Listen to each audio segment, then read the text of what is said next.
Kasih karunia dan damai sejahtera Allah Bapa kita dan anaknya Tuhan Yesus Kristus menyertai saudara. Amin. Shalom, saudaraku yang terkasih. Di dalam nama Tuhan Yesus Kristus, senang bisa menyapa saudara di tempat saudara berada hari ini. Dalam dimensi yang berbeda tetapi dalam dunia yang sama. Sebagai insan yang diciptakan untuk Tuhan, sebelum kita melakukan rangkaian aktivitas kita pada hari ini, marilah kita mengawalinya dengan mendengarkan firman Tuhan. Salam semuanya. Ayat renungan kita pada hari ini yaitu yang tertulis pada Yohanes 3 ayat 21 yang berbunyi, "Tetapi barang siapa melakukan yang benar, dia datang kepada terang, supaya menjadi nyata bahwa perbuatan-perbuatannya dilakukan dalam Allah." Amin. Saudaraku yang terkasih di dalam nama Tuhan Yesus Kristus, topik pembahasan kita hari ini adalah percakapan antara Nikodemus dengan Yesus. Ada dialog yang terjadi di antara mereka dan menjadikan suatu reposisi tentang pengertian Nikodemus akan maksud Allah sehingga Yesus Kristus harus datang ke dunia. Dan kita mendapatkan nas yang sangat terkenal, yakni yang tertulis dalam kitab Yohanes pasal yang ketiga ayatnya yang ke-16, "Karena begitu besar kasih Allah akan dunia ini sehingga ia telah mengaruniakan anaknya yang tunggal, supaya setiap orang yang percaya kepadanya tidak binasa, melainkan beroleh hidup yang kekal." Ini menjadi ayat yang sudah familiar bagi kita, tetapi firman yang kita dengarkan itu adalah buah dari pembicaraan antara Yesus Kristus dengan Nikodemus. Sekarang kita mendapatkan pengertian yang sangat penting dalam kehidupan kita, yakni nats harian saat ini pada ayat yang ke-21 ini. "Tetapi barang siapa melakukan yang benar, ia datang kepada terang, supaya menjadi nyata bahwa perbuatan-perbuatannya dilakukan dalam Allah." Jika kita membahas tentang kebenaran, tentu kita harus memiliki pijakan kaki sehingga kita tidak terombang-ambing atau kita tidak terbawa pengertian-pengertian yang keliru sehingga kita menjadi goyah. Pijakan kaki yang dikatakan dalam hal ini tentang kebenaran itu adalah keberimanan seseorang. Ketika Yesus Kristus menyatakan hal ini kepada Nikodemus bahwa seseorang harus dilahirkan kembali, tentu kita akan membawa kepada pengertian, apakah aku yang berada di dalam keberdosaanku mendapatkan kesempatan untuk menjadi orang yang benar? Jika aku tidak bisa mengubah statusku, apakah aku dapat menjadi orang yang dibenarkan? Ini yang menjadi penting. Sehingga jalan satu-satunya adalah harus dilahirkan kembali. Bagaimana kita bisa menjadi orang yang baik? Terkadang kita tidak tahu sejak kapan kita sudah menjadi baik. Karena pernah juga ada yang berkata demikian, "Aku baru tahu tentang arti menjadi baik dalam usiaku yang ke-70 tahun." Tetapi ketika ia menghitung hari-harinya, ternyata walaupun ia sudah menjadi orang yang lanjut usianya, ia hanya menjadi orang yang baik hanya dalam hitungan hari.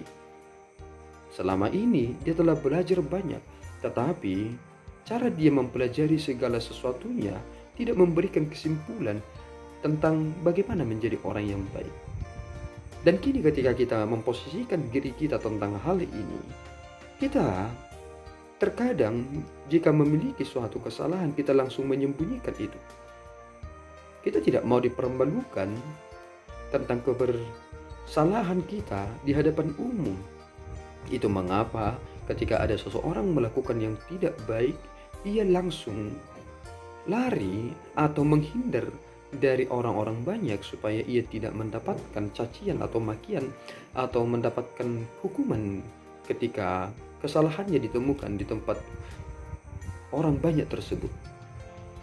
Dan kini ketika kita memposisikan diri kita semakin dalam lagi, seharusnya aku adalah orang yang harus dipersalahkan, karena sama seperti mereka yang melakukan kejahatan, saya juga lebih jahat dari mereka sebenarnya. Kita juga lebih jahat dari mereka. Hanya saja mereka bisa melampaui dan melakukannya di depan banyak orang, tetapi sebenarnya kita juga bisa menjadi orang yang jahat meskipun kejahatan kita lebih banyak yang terselubung. Tetapi kita harus mengerti satu hal, malahan keberdosaan seseorang itu lebih banyak dalam hal yang terselubung, yakni berada di dalam pikiran kita. Jika kita mencintai kebenaran, kita akan mereposisi diri kita kembali. Jika kita mencintai kebenaran, kita akan datang kepada Kristus, meminta ampunan akan kebersalahan kita, keberdosaan kita. Jika kita mencintai kebenaran, maka kita mencari dan terus mencari akan perbuatan-perbuatan Allah yang sesungguhnya yang akan kita ikuti. Sama seperti Nikodemus, ada yang mengganggu pikirannya sehingga ia memutuskan untuk datang bertanya secara pribadi kepada Yesus Kristus, dan ia mendapatkan jawaban yang memposisikan dirinya tentang makna panggilan sebagai orang yang beriman. Dan inilah yang kita butuhkan, saudaraku. Sampai kapan kita menjadi pribadi yang melakukan segala sesuatunya dengan tidak ada pijakan kaki yang benar? Kita berkata kita mencintai Yesus Kristus, tetapi apakah kita sudah berusaha untuk melakukan yang benar, yang sesuai dengan kehendaknya? Apakah kita masih mau bersembunyi dalam kebodohan kita? Seperti yang dikatakan, orang yang melakukan yang jahat itu tidak mau datang kepada terang supaya mereka tidak mendapati diri mereka atau orang lain tidak mendapati kebersalahan mereka. Tetapi orang yang telah bertobat, ia akan melakukan yang benar. Cara yang dapat kita lihat dari hal ini adalah ia datang kepada terang. Dan ketika saudara telah melakukan hal yang benar itu, itulah bukti bahwa saudara sedang melakukan perbuatan-perbuatan yang dilakukan di dalam Allah. Tidak mudah melakukan hal yang benar. Banyak hal yang harus dipikirkan untuk membuat keputusan. Tetapi karena kita ingin memberikan yang terbaik, di sanalah kualitas perbuatan itu sedang diuji. Maka saudaraku yang terkasih, jadilah orang-orang yang mencintai terang, dan jadilah orang-orang yang melakukan kebenaran dimanapun saudara berada. Tuhan Yesus memberkati. Kita berdoa. Ya Tuhan, kami bersyukur atas berkat-Mu. Terima kasih Bapa atas firman yang boleh kami dengarkan hari ini, bahwa kami akan melakukan perbuatan-perbuatan yang sesuai dengan ketetapan-Mu jika kami berada di dalam terang dan kebenaran. Tolong kami ya Tuhan, supaya mencintai kebenaran itu dan tunduk atas kebenaran itu, dan menjadikan kebenaran itu menjadi patokan untuk kami, sehingga dimanapun kami berada kami tidak menjadi takut, tetapi kami penuh dengan sukacita. Engkau telah menjadikan kami anak-anak-Mu yang dilahirkan kembali lewat iman yang telah membawa kami ke dalam pengenalan yang sungguh-sungguh akan Engkau dalam Kristus. Tolong kami ya Tuhan, supaya kami dapat memelihara kemurnian akan keberimanan yang sungguh-sungguh itu, mencintai jalan-Mu yang benar itu, dan melakukan segala sesuatunya demi kemuliaan-Mu saja. Dalam Yesus kami telah berdoa dan mengucap syukur. Anugerah Tuhan kita Yesus Kristus, kasih setia Allah Bapa, dan persekutuan Roh Kudus menyertai saudara.